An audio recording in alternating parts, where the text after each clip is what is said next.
What's up, everybody? Though this is not the first video update we've given, consider this one the first video of our transparency content series. This is issue number 1, if you will, but the goal of this video will be to catch you all up on Rippaverse comics and the Isom #1 pre-order campaign up to now. Not gonna waste too much time, let's get right into it. Let me first thank each and every one of you for the continued support. You have genuinely changed my life and I'm living out a dream right now. But our work is far from done here. As of the time of me shooting this video, we have over $3.4 million brought in from our first campaign, and we're closing in on 40,000 total purchasers. Some of our customers purchased multiple orders, so we currently have over 43,000 shipments to account for. Over 30,000 of those are single item book shipments, so let's talk about that really quick. As you know, our cover A's and cover B's have been completely sold out of our campaign store. We capped that out at around 27,000 for cover A and 17,000 for cover B. We'll hold on to a few of those, and the only other place that you will be able to get cover A and B will be at select comic book shops. The list of those shops will be announced at a later date. I do want to clarify something though on these covers, as I know there's a bit of confusion. When we first launched the pre-order campaign, there were 2 issues that sort of compounded, and both of those stemmed from the unexpected, unprecedented support. The first issue is in the number of quantities we had for cover A and B that we planned to initially sell. We had accounted for roughly 7,000 cover A's and 3,000 cover B's. Obviously, we completely undershot, as those books were practically gone after the first day. The other issue was our server-related problems that we had with our website on the first day. This made it unfair for those of you that signed up early with your emails, as some of them missed out. So we decided to just sell our second stash. I'll give some more information later on in terms of what that exactly means, but understand that the same number of cover A's and B's would always have been printed. Instead of having those books be printed and shipped to us throughout the rest of the year and used for promotional use and cons, we decided to front load them and get them all at once, and selling them, of course. This means that we had to pivot on a lot of those promotional plans, but putting the book up for sale was the fairest decision for our customers and the most financially responsible decision for us. With all of that being said, I thank you all for your patience as we work through all of our challenges. Because we wanted to keep it independent, you have to keep in mind that this isn't just a regular comic book company. We are our own publishing house, store, and distribution center. And all of those scaled up like 100-fold overnight. So even the expected growing pains far exceed anything that we ever could have imagined. The good news is that we now know what the enthusiasm is, and for the next releases we can plan accordingly. I'm actually very proud of my team for what we've been able to accomplish and overcome with our first book. So let's address some of those stretch goals that we had. Some people thought that these stretch goals were bizarre, and I of course disagree. Though we took the transparency of traditional crowd funds, this isn't funded by the crowd and is acting more as a pre-order. So along with everything else we've done, we get to tailor make how our store looks for us, and we get to do whatever we want. So why not just let you all know how we're going to spend the money, as well as highlighting what that actually means. This is transparency that you generally don't see from other companies.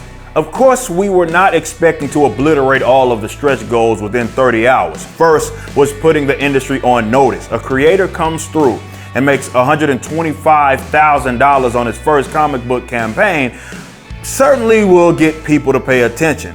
A little more than that means that this is not some venture or simple hobby project. This is real. At 200,000, Operation Recoup Fees succeeds.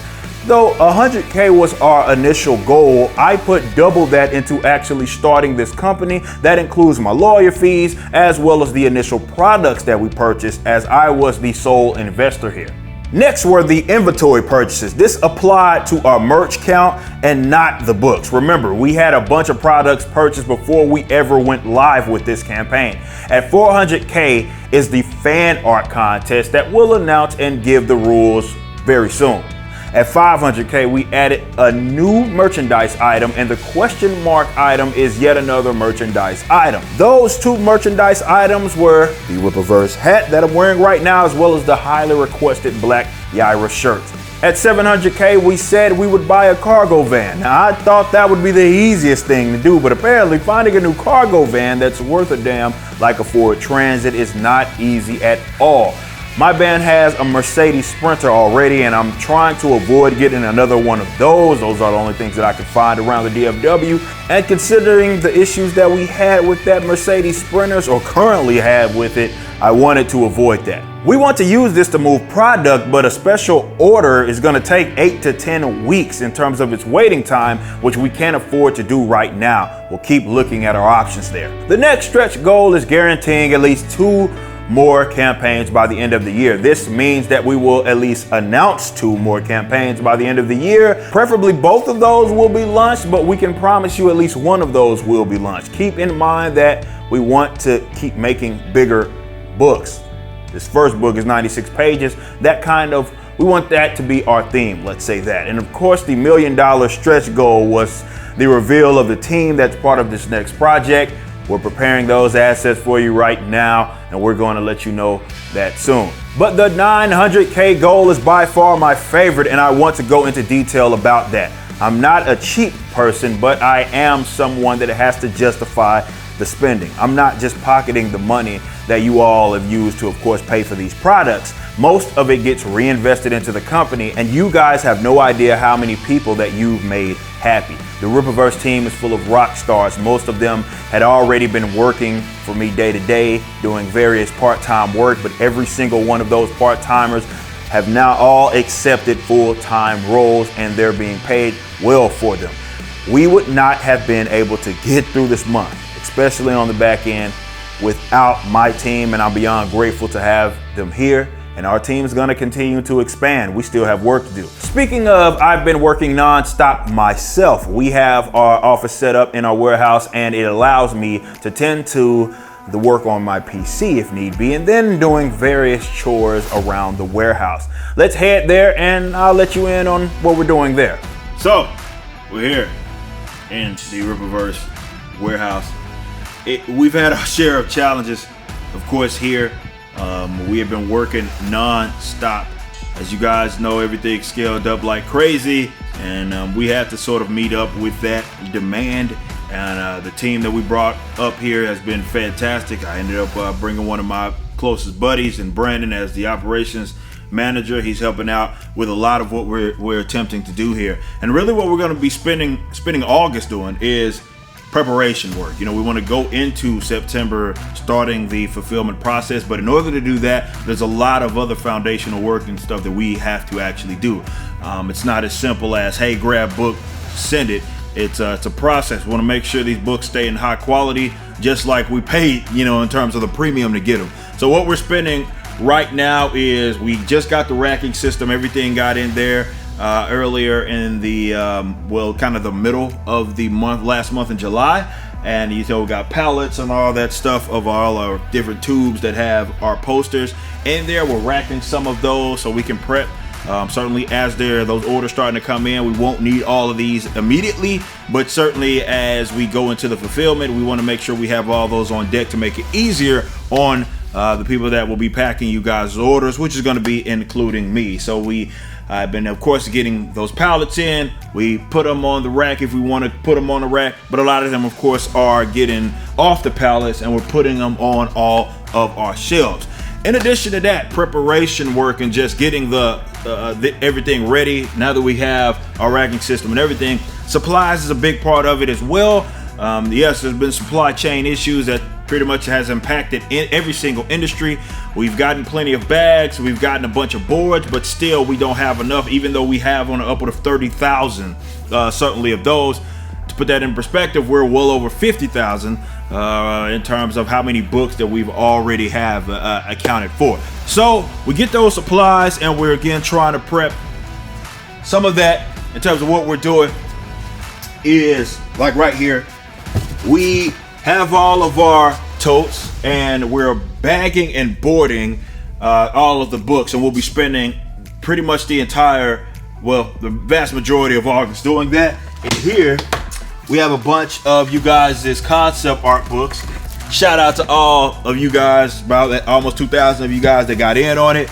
As you can see, they're here. And the whole idea here is to make it an efficient process, depending on how many people that we have that are going to be packing orders at a time. So they can grab a bin of everything, really. All of our totes that have the books, signed books, all that.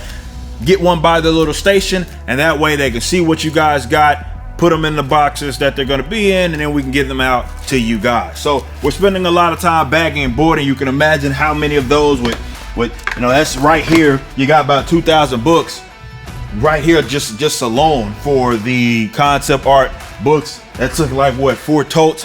And then we got all of these that we're gonna end up getting rid of here very soon, which are the actual books, not getting rid of, but more so bagging and boarding a lot of those. So that's what we're gonna be spending certainly in August doing, the vast majority of August, getting the supplies, getting everything bagged and boarded so that you guys can get all of your material.